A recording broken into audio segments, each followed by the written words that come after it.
Hi, I'm Jason Concepcion, co-host of the official Game of Thrones House of the Dragon podcast, here to talk about Season 1 of House of the Dragon.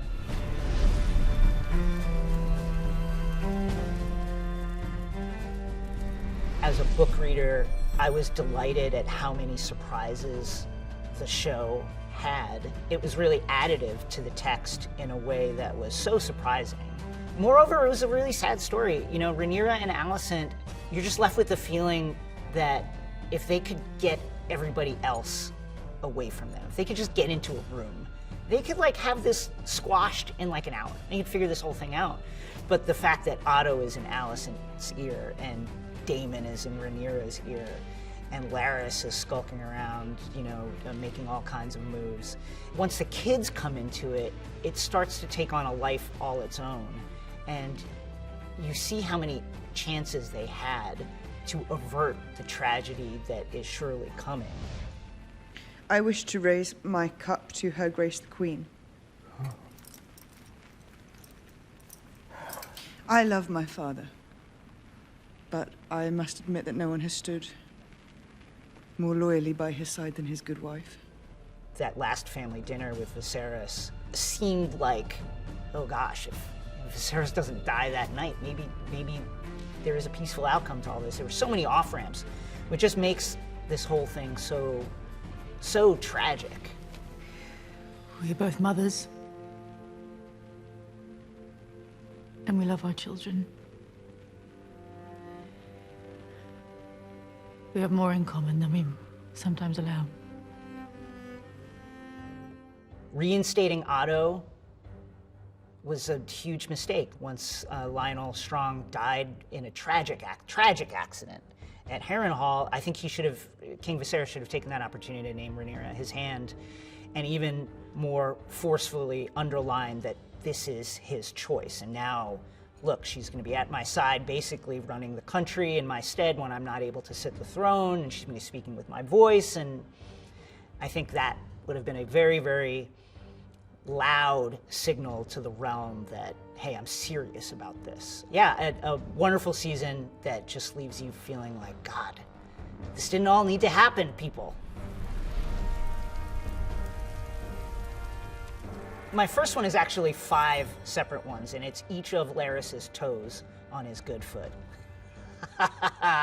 No, I guess, well, it's funny because in the books, the fictional historians in the books, Grand Maester Munkin and Mushroom and others, are always saying of Larys Strong, future generations of historians will wonder what motivated the enigmatic Larys Strong. Well, it turns out, feet. Your Grace.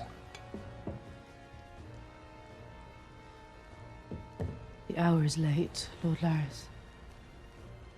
I have found out something you should know.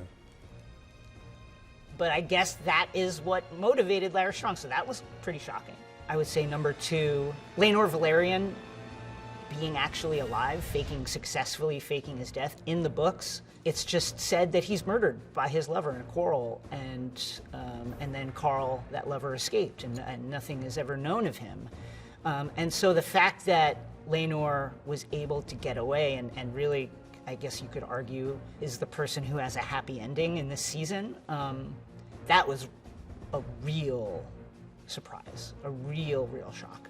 And then Rhaenys emerging from the bottom of the dragon pit. Wow, that was huge. That was not in the books, but you feel like, at least my interpretation is that's more of an adaptation. This was just kind of a change and certainly a shocking moment that was just like, wow.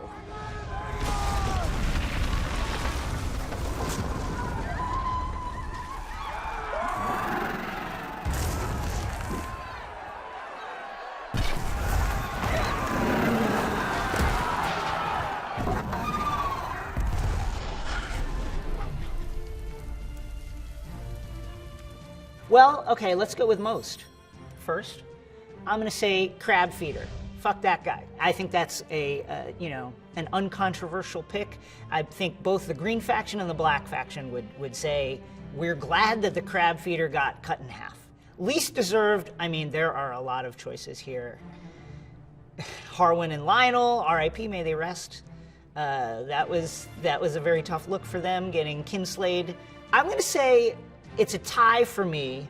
Lyman Beesbury, the Master of Coin, even a drop of integrity in Westeros is worth like an ocean's worth of honor. When he was called to that final meeting after the death of King Viserys and realized what was afoot, this attempt to usurp the throne from Princess Rhaenyra, he spoke strongly against it. I am 76 years old. I have known Viserys longer than any who sit at this table.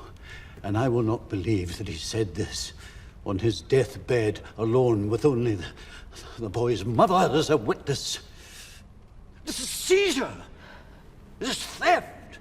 It is treason, at the least. Mind your tongue, Lyman.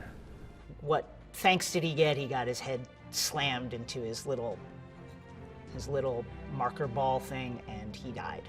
And then I would say that is a tie with the nameless Valyrian house guard who got neck snapped by Daemon. That guy was just like punching in for a day at work and got his neck snapped and then got thrown in a fire. I'm thinking about you, whatever your name was. It wasn't right what happened to you, but what are you gonna do? I guess I'm excited to see this war get started in a proper fashion. At the end of episode 8, Alicent and Rhaenyra are clutching hands, and it seems as if that friendship has been rekindled. And It's best, I think, if we go back to Dragonstone. You've only just arrived.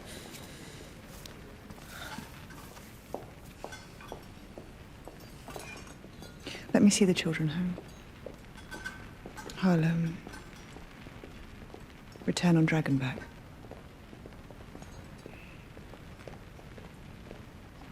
The king and I would both like that. I think that she's going to keep that promise, and I think she's going to keep it in a way that is not the kind of genial energy, the warm, full of friendship way she meant it at that dinner. I think she's going to come back on Dragonback with a vengeance, and that is one of the things I'm looking forward to. The episode of Game of Thrones where Samwell Tarly as Sam and Gilly, let's never forget Gilly's role in this. She was very important. And they're researching the White Walkers and the Long Night is a really fun episode in retrospect, considering what we now know. The Targaryens used dragonglass to decorate the weapons, without even knowing what the first men used it for.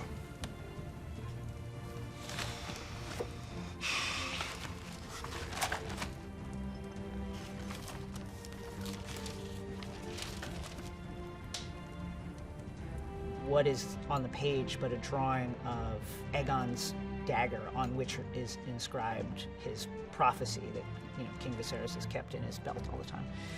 So that's a fun one to go back and watch. And then I guess I would say also when the Catspaw first shows up with Aegon's dagger to kill Bran.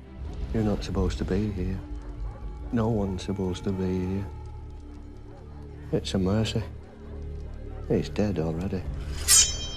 The fact that that shows up then, knowing where it came from, is just kind of amazing. When this was the weapon of kings, on which is inscribed like the top secret Targaryen prophecy about what is to come, it's a really cool moment. And why not read the books if you want to?